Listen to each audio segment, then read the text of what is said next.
दिनांक 6/4/2026 रोजी ग्राम केणकेकर येथे दिनांक 5/4/26 रोजी दाखल झालेल्या गुन्ह्याच्या अनुषंगाने आरोपी अटक करण्यासाठी पोलीस पथक गेले असता त्या गुन्ह्यातील आरोपी संतोष दोनोळे व इतर व गावकरी 50 ते 60 महिला पुरुषांनी पोलिसांवर हमला केला. लाठीकाठी आणि दगडविटांनी पोलिसांना मारहाण केली. त्यामध्ये 6 पोलीस अधिकारी आणि 28 पोलीस अंमलदार गंभीर जखमी झाले होते.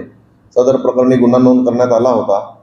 सदर गुन्ह्यातील आरोपींना अटक करण्यासाठी दिनांक 13/5/2026 रोजी कारवाई करण्यात आली. एकूण 22 आरोपींना अटक करण्यात आली आहे आणि त्यांना मान्य न्यायालयासमोर हजर केले असता मान्य न्यायालयाने त्यांच्या MC-R मंजूर करून आरोपींची भंडारा कारागृहात रवानगी केली आहे.